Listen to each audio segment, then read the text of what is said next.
Hello children, good morning. This is the fourth lecture of moving charges and magnetism. हम लोगों को आज ampere circuital law पढ़ना है। एम्पियर सर्किटल लॉ पढ़ने से पहले हमें एक दो फॉर्मूले मालूम होने चाहिए, तो उसको देखेंगे, फिर हम उसके बाद एम्पियर सर्किटल लॉ का यूज करेंगे। देखिए, अगर कोई मैग्नेटिक फील्ड हमें चेक करना है कि क्या होती है due to a straight long current carrying conductor, तो मैंने फिगर में एक्स वाई एक कंडक्टर दिखा दिया है। एक्स वाई कोई कंडक्टर है जिसमें आई करंट फ्लो कर रही है, ठीक है। इसके परपेंडिकुलर डिस्टेंस स्मॉल ए पर, कंडक्टर से स्मॉल ए डिस्टेंस पे कोई पॉइंट पी है जहां मुझे एक्स वाई कंडक्टर की वजह से मैग्नेटिक फील्ड निकालनी है, ठीक है। तो इसका आपको डायरेक्ट फॉर्मूला पढ़ना है और इसको अगर प्रूफ करना होगा तो हम लोग एम्पियर सर्किटल लॉ से प्रूफ करेंगे। इसमें कंडक्टर की जो लेंथ है वो फाइनाइट है, ठीक है। If A current carrying conductor is of finite length, if a current carrying conductor is of finite length, then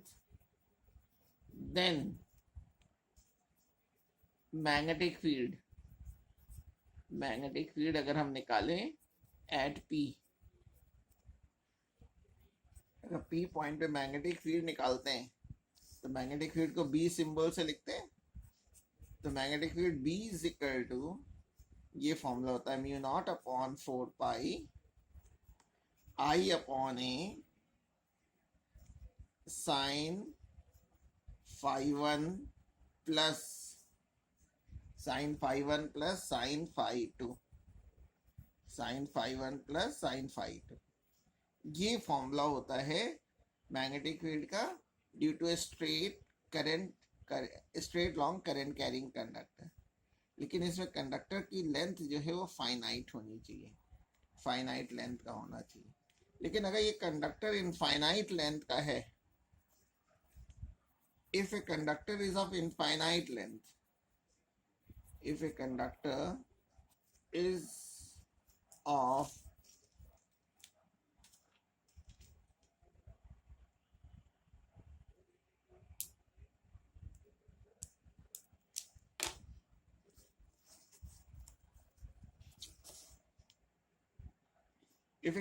is of infinite length, infinite length का अगर है तो इसमें हम लोग जो फाई वन है और फाई टू, इन दोनों को 90 डिग्री ले लेते हैं। इनकी वैल्यू लगभग 90 डिग्री होती है। तो अगर इसे पुट कर दें तो बी का जो फॉर्मूला होगा mu naught upon 4 pi I upon A sine pi by two plus sine pi by two. तो साइन 91 हो गया तो 1 प्लस 1 ये 2 हो जाएगा और 2 इस 2 से कैंसिल हो जाएगा, जिसकी वजह से जो फाइनल फॉर्मूला आ जाएगा B is equal to mu not upon 2 pi I by a, ठीक है ना। ये फाइनल फॉर्मूला है। इसमें नजर आ रहा है कि बी जो है इस डिस्टेंस ए के इनवर्सली प्रोपोर्शनल है, और इनवर्सली प्रोपोर्शनल है। तो अगर हम लोग बी और आई के बीच का ग्राफ बनाएंगे स्ट्रेट कंडक्टर की वजह से, आप डिस्टेंस को आर भी लिख सकते हैं, जैसे हमने ए ले लिया है इसको आप आर भी ले सकते हैं। तो ग्राफ जो है वो रेक्टेंगुलर हाइपरबोला आ जाएगा, ठीक है। तो अगर आपसे केवल ये कह रहा है कि find the magnetic field due to a straight conductor, तो आप सपोज करके चलेंगे कि इनफाइनाइट लेंथ के लिए पूछ रहा है, आप ये फॉर्मूला लिखेंगे, ठीक है। स्ट्रेट कंडक्टर कहेगा, अगर क्वेश्चन में फाइनाइट साइज वर्ड यूज करेगा तब तो हम फाइनाइट वाला यूज करेंगे, वरना हमें ये फॉर्मूला यूज करना है। हम लोग इनफाइनाइट लेकर के ही चलेंगे, ठीक है। अब इसका हमें यूज करना पड़ता है एम्पियर सर्किटल लॉ के प्रूफ में, उसको जरा देखिएगा।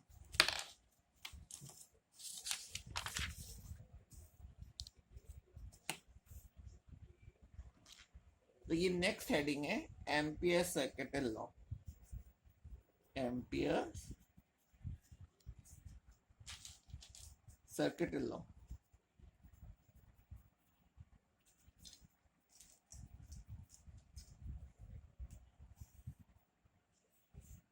Ampere circuital law.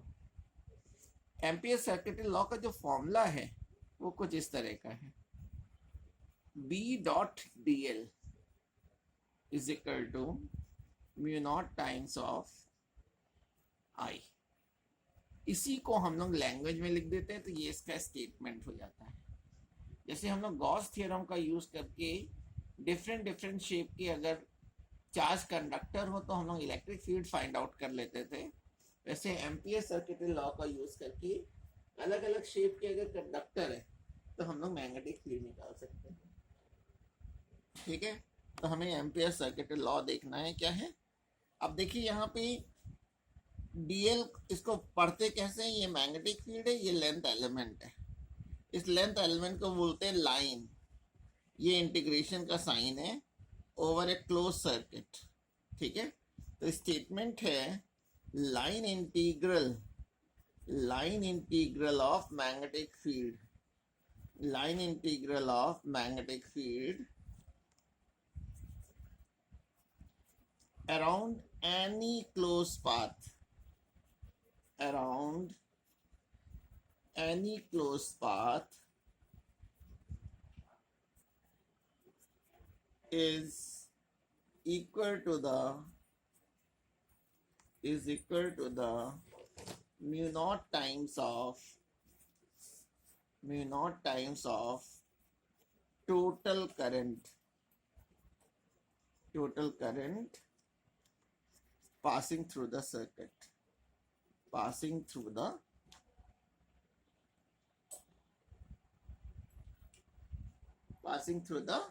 circuit या closed circuit, passing through the closed circuit, इसका स्टेटमेंट जरा इसको देखिएगा, मैं कैसे इसको फॉर्मूले से रिलेट करता हूँ। लेंथ को बोलेंगे लाइन, उसके बाद ये इंटीग्रल, किसका इंटीग्रल, मैग्नेटिक फील्ड का, तो line integral of magnetic field, length को लाइन बोलेंगे और ये इंटीग्रेशन का साइन है line integral of magnetic field around any close path is equal to mu not times of net current या टोटल करंट। ठीक है, अब इस फॉर्मूले को हमें, ये फॉर्मूला आया कहाँ से, इसको प्रूव करके दिखाना है, इसका डेरिवेशन देखना है हम लोगों को। तो डेरिवेशन,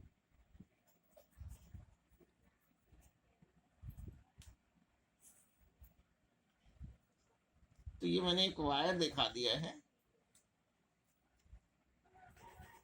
स्ट्रेट वायर है जिसमें आई करंट फ्लो कर रही है, आई करंट फ्लो कर रही है।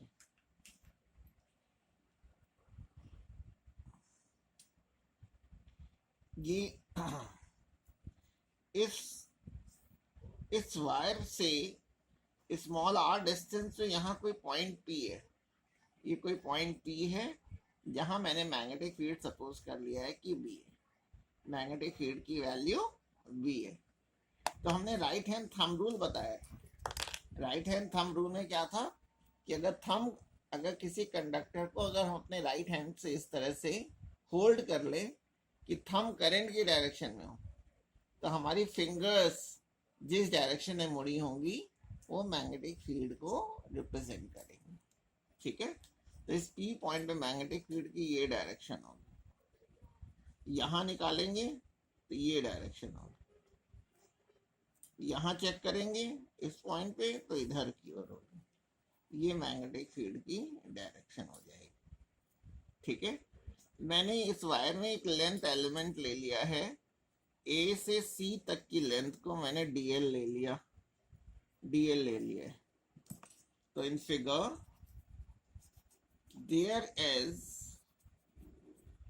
there is a straight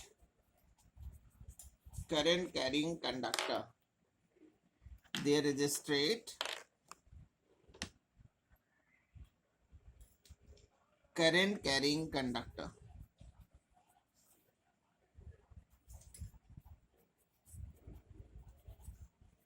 conductor. Then अगर हम मैग्नेटिक फील्ड निकालें at a point P, then magnetic field at P, straight wire है। अभी स्ट्रेट वायर की वजह से पीछे मैग्नेटिक फील्ड का फॉर्मूला पढ़ा है, B is equal to mu not upon 2 pi I upon R या I अपॉन A। ठीक है, अब देखिए मैंने इसमें DL की ये डायरेक्शन लिया था, DL इस डायरेक्शन में लिया था, मैग्नेटिक फील्ड भी इसी डायरेक्शन में। देयरफॉर अगर मैं B डॉट DL की वैल्यू निकालूं, जैसे A डॉट B का फॉर्मूला होता है AB cos theta, magnetic field इस डायरेक्शन में, लेंथ भी मैंने उसी डायरेक्शन में ले रखा है, इसका मतलब है कि दोनों के बीच का एंगल 0 होगा। B DL cos 0, cos 0 की वैल्यू हो गई 1। अब B की वैल्यू मैं इक्वेशन 1 से पुट कर दे रहा हूं, तो mu naught upon 2 pi I upon R DL। अब मैं DL को इंटीग्रेशन साइन के बाहर निकाल ले रहा हूँ, DL को इंटीग्रेशन साइन के अंदर रखेंगे, बाकी टर्म्स को बाहर। म्यू नॉट अपॉन 2 पाई बाहर आ गया, I अपॉन R बाहर आ गया, इंटीग्रेशन ओवर DL। अच्छा, DL इस पूरे की लेंथ को, इस पूरी लेंथ को इंटीग्रेट करेंगे तो आपको डायग्राम में नजर आ रहा है कि ये R रेडियस का सर्कल बनेगा जिसका सरकमफेरेंस हो जाएगा।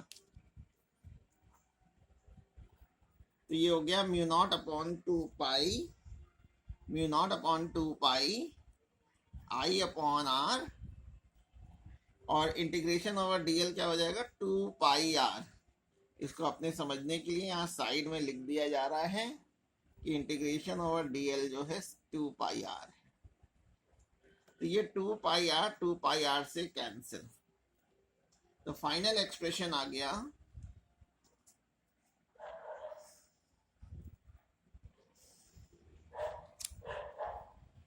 B dot DL is equal to mu naught times of I. B dot DL is equal to mu naught times of I. यानी line integral of magnetic field around any closed path is equal to mu naught times of net current या total current। अच्छा, अब हमें application देखने हैं Biot-Savart law के, application देखना है बायो-सेवर्ट लॉ। बायो-सेवर्ट लॉ का वही एप्लीकेशन है जो हम लोगों ने गॉस थ्योरम में पढ़ा था। गॉस थ्योरम में हम लोग अलग अलग शेप के कंडक्टर रहते थे, इलेक्ट्रिक फील्ड निकालते थे। ठीक है, अब एम्पियर सर्किटल लॉ का यूज करके डिफरेंट शेप के करंट कैरिंग कंडक्टर लेंगे और उसकी वजह से मैग्नेटिक फील्ड फाइंड आउट करेंगे, मैग्नेटिक फील्ड निकालेंगे।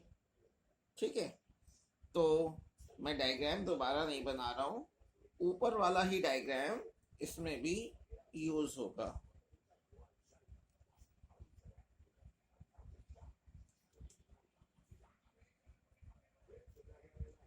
तो स्ट्रेट कंडक्टर देखिए यही है जो ऊपर बना हुआ है, स्ट्रेट कंडक्टर है, आई करंट फ्लो कर रही है, आई करंट फ्लो कर रही है, तो मैंने हेडिंग डाल दी है और डायग्राम में यही यूज कर ले रहा हूँ, ऊपर वाले डायग्राम को ही यूज कर ले रहा हूँ। ठीक है, तो फिगर में नजर आ रहा है कि स्ट्रेट कंडक्टर है आई, जिसमें आई करंट फ्लो कर रही है, और उससे स्मॉल r डिस्टेंस पे कोई पॉइंट P है जहां मुझे मैग्नेटिक फील्ड निकालना है। तो मैं यहाँ लिख रहा हूँ we have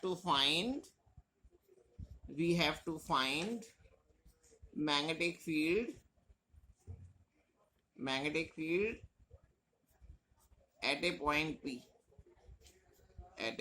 P, at distance small r, children जिस पॉइंट पे मैग्नेटिक फील्ड निकालना होता है उस पॉइंट से पास होता हुआ हम लोग एक क्लोज सर्किट बना देते हैं। ठीक है, जिस पॉइंट पे मैग्नेटिक फील्ड निकालेंगे वो पॉइंट एक क्लोज सर्किट के अंदर होना चाहिए, क्लोज पाथ के अंदर होना चाहिए, या एक क्लोज लूप के अंदर होना चाहिए। इस लूप के बारे में एम्पियर ने बताया था, इसलिए इसको हम लोग एम्पीरियन लूप भी बोल देते हैं, एम्पीरियन लूप।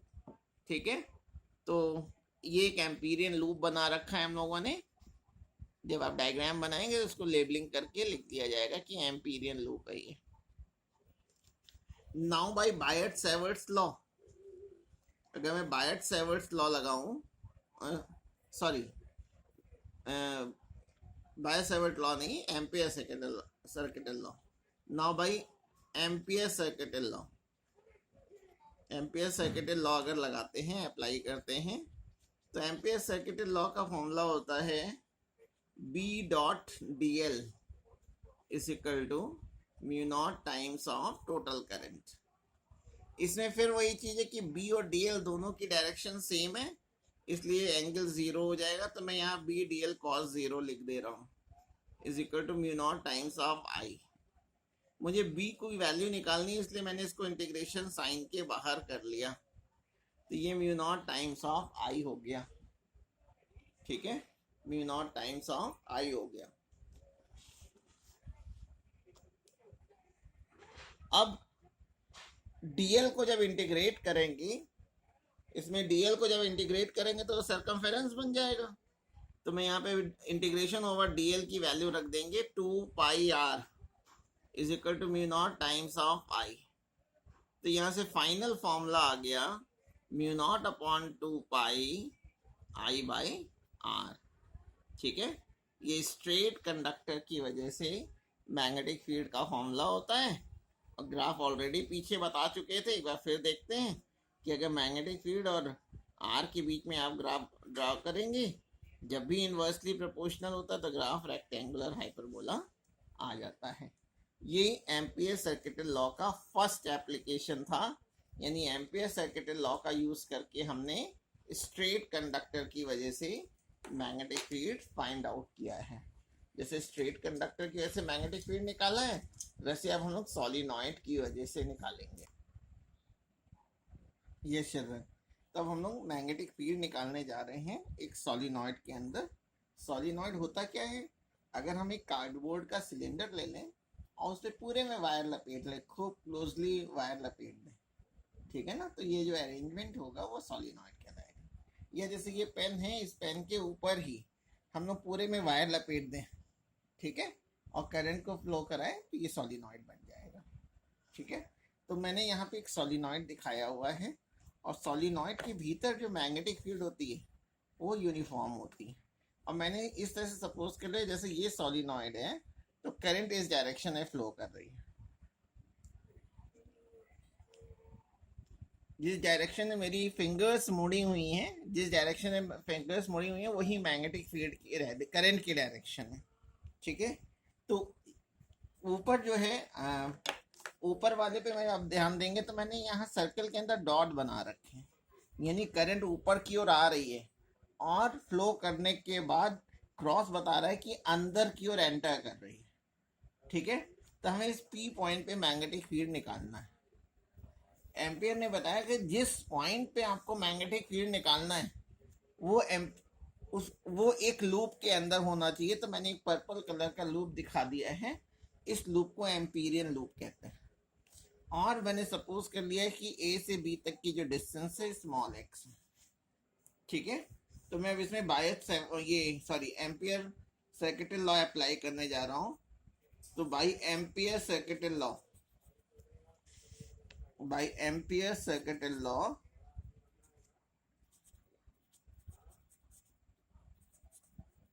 अगर मैं इस पूरे लूप के लिए एम्पियर सर्किटल लॉ अप्लाई करूं, B dot D L apply करूं, तो पहले मैं ए से बी के लिए अप्लाई करूंगा। यहाँ बेस में लिख दे रहा हूं A B, B dot D L. A B के बाद फिर बी सी के लिए तो यहाँ लिख दे रहा हूँ B C, B dot D L. अगले स्टेप में एंगल देख लेंगे क्या है, फिर C D, B dot D L,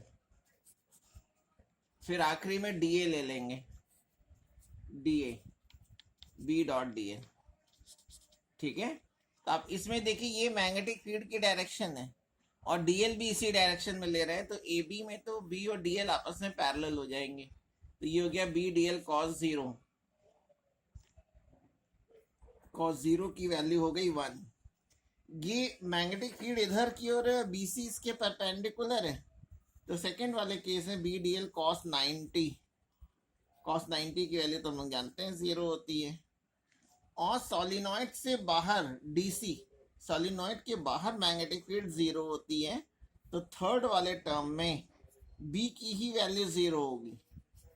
solenoid के बाहर यहाँ पे मैग्नेटिक फील्ड की वैल्यू 0 होती है सी डी वाले पॉइंट पर।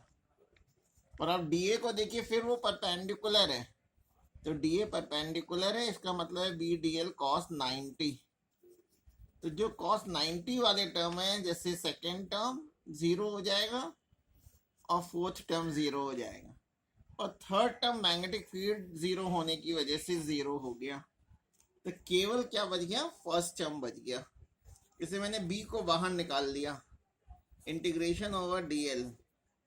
ए बी की लेंथ देखनी है कितनी है, तो फिगर में नजर आ रहा है कि इंटीग्रेशन ओवर ए बी जो होगा वो x हो जाएगा, तो यहाँ बी एक्स हो गया। ये मैंने लेफ्ट हैंड साइड की वैल्यू निकाल ली, ठीक है। अब मुझे ये देखना पड़ेगा कि इस x डिस्टेंस में कितनी करंट है। मैंने स्मॉल n सपोज कर लिया है कि number of turn per unit length है। 1 मीटर लेंथ में n नंबर ऑफ टर्न है, तो x मीटर ऑफ लेंथ में कितने टर्न होंगे, नंबर ऑफ टर्न्स निकाल लो। Number of turns in length small x, 1 metre length में n टर्न्स हैं, तो x मीटर लेंथ में nx टर्न हो जाएंगे। इफ एक टर्न में अगर I करंट फ्लो कर रही, current I is flowing in each turn, then total current in length x, total current, अगर टोटल करंट निकालूं, I टोटल की वैल्यू या I नेट की वैल्यू निकालूं, तो क्या हो जाएगा,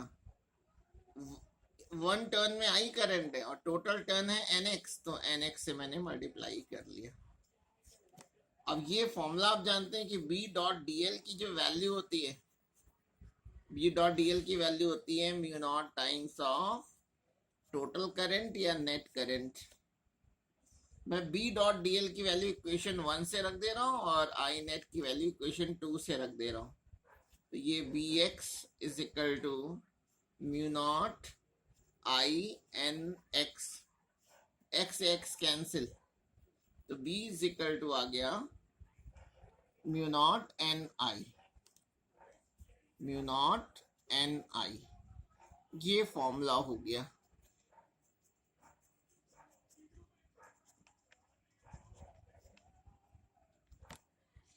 जहां स्मॉल n को हम लोग कैपिटल N बाई एल भी लिख सकते हैं। Capital N total number of turn है और कैपिटल L सोलिनॉइड की लेंथ है, ठीक है। तो ये एक्सिस पे मैग्नेटिक फील्ड का फॉर्मूला हो गया। लेकिन अगर आप दोनों एंड्स पे मैग्नेटिक फील्ड देख रहे हैं, दोनों एंड्स पर, तो वो इस मैग्नेटिक फील्ड का हाफ होती है, ठीक है। यहाँ तक आप लोगों को करना है।